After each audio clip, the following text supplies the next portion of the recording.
Okay, we're back to some poems of length. We're in 2021 of October. One more year of this, and we'll be into a new month. One more month of this, and we'll be into a new year. How's that? Thursday, October the 21st, 2021, Anachronism 3398. This is the second poem, or the last poem, posted on that day. It's called New Poem. Starts out with a quote: "There are always so many things to do, no matter how many of them you've done." That's Glenn Ingersoll.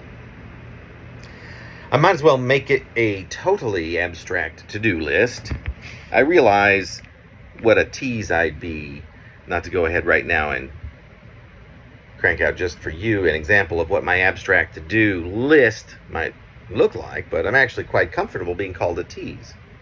It's a notion that has made me laugh for several decades now. I mean, it's more than a notion. Since I've been called a tease quite a few times over the past several decades. Me? A tease? I have some pretty strong beliefs wrapped around what I used to call a value system that I was overjoyed to see begin to solidify or come to fruition.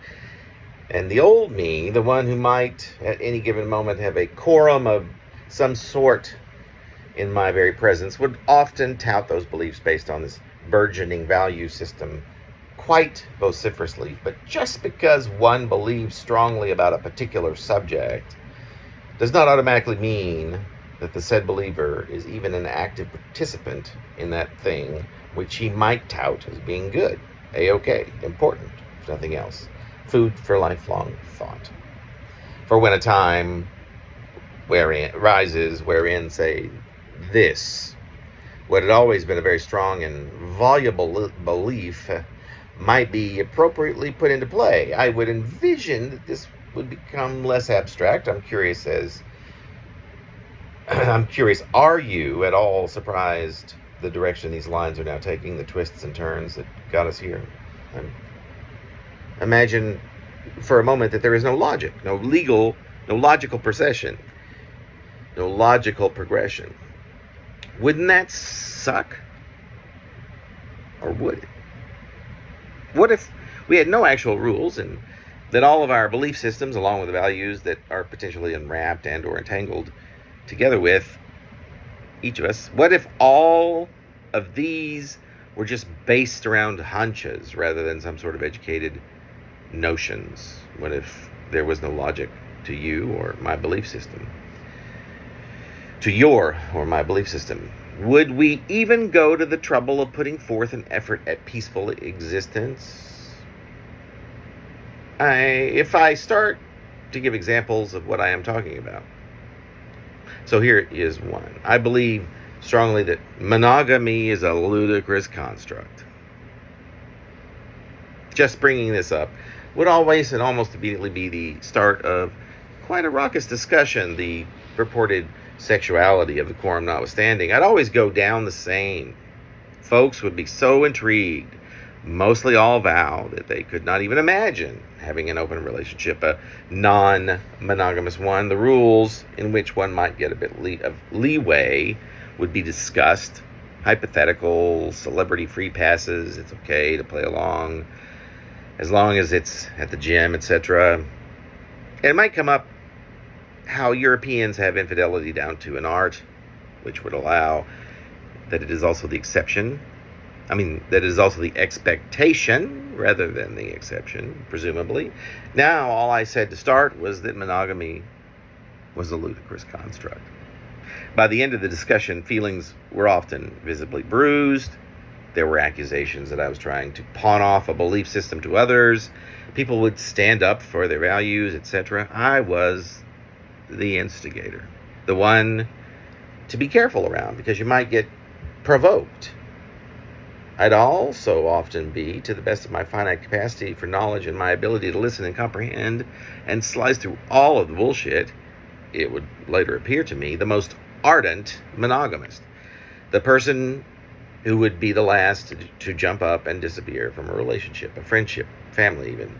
To this day, the hypocrisy of all that I would go on to discover and rediscover over and over again the lack of logic applied to what folks believed so strongly in, so far as I could possibly glean. I mean, this was a time period in which I began to understand the importance of empathy, the same compact set of years in which I, upon hearing about a friend in need, would go out of my way to do anything I could to make sure they were okay. It wasn't that this was a foreign concept with me, but for reasons I could probably guess, I was a late bloomer to ever feel those feelings enough.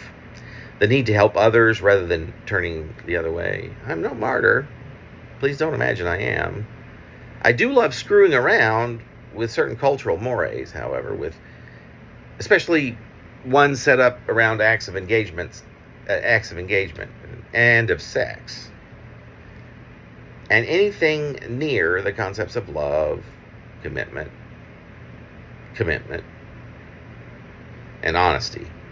These are not abstract notions, but if I were to place myself or these lines in the realm of the abstract alone, if I were to forge all metaphor, just string a few words together as if they were a grocery list or things to do at the office this week, or even a design, an abstract, legibly abstract bucket list, would the heartache be avoided? Would hard-earned values be lost? Unidentifiable? Perhaps it's not so easy connecting even a flimsy correlation between the thoughts I started with at the top of this piece with anything that has come after. And while I like to have things very cut and dry, very clear, not so organic as an actor, I appreciated the director who told you exactly when to walk from one spot to the next, exactly what to say and what dialect. This was not restrictive to me. It was freeing, and I could still earn my talent. Showcase some of it. Be the actor with range, thanks especially to the directions that made all of that possible. I don't know. And what does it matter? Any of what I'm saying to you now, here on this virtual page / YouTube playlist. Not a thing, really.